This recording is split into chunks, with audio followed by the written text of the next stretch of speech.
Former military ruler Muhammadu Buhari has become the first Nigerian to defeat a sitting president through the ballot box, putting him in charge of Africa's most populous nation and its biggest economy. Al Jazeera's Yvonne Ndege, reporting from the capital Abuja, said Buhari was declared the winner after he gained 2.7 million more votes than his rival, incumbent President Goodluck Jonathan. Our correspondent said that Buhari managed to secure more than 25% of votes in 24 states, ruling out a runoff vote. To win the election, Buhari had needed more than 50% of the total votes nationally, and take at least 25% of the vote in 2/3 of the states. Jonathan has publicly conceded defeat and conveyed his best wishes to the president-elect. He urged his supporters to follow due process in channeling their frustrations at losing the election amid fear of violence. "Nobody's ambition is worth the blood of any Nigerian," he said in a statement issued after his election defeat. "The unity, stability, and progress of our dear country is more important than anything else."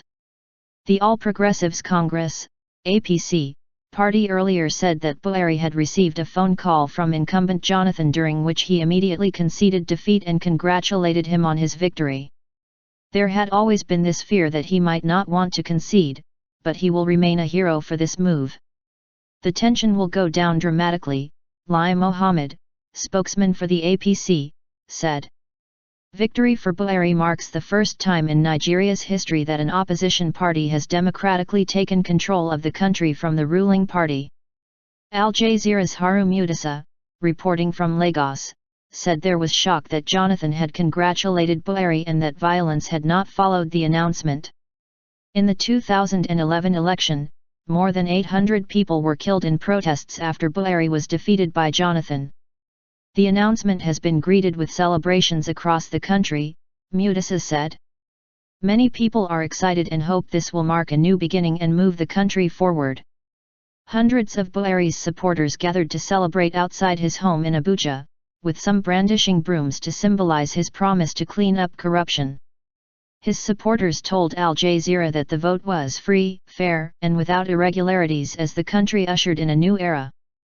"We don't have roads, electricity, and the youth are looking for jobs," one supporter said. "The people wanted change and change has now come. Nigeria has been reduced to a failed state." What Muhammadu Buhari told Al Jazeera last month. Jonathan, whose 5 years in office have been plagued by corruption scandals and an insurgency by the Boko Haram group, was trailing by around 500,000 votes before votes in pro-opposition areas were counted. There was a brief protest by Jonathan's People's Democratic Party, PDP, before the counting had resumed on Tuesday. Former Niger Delta Minister Godsday Orabibi accused elections chief Atahiru Jiga of being partial and selective. Orabibi claimed Jiga had refused to investigate PDP complaints about big wins by Buhari in northern states but had launched a probe into claims by the APC of irregularities in rivers. Jiga said later, "I don't believe that the allegations are substantial enough to require the cancellation or rescheduling of the elections in Rivers State.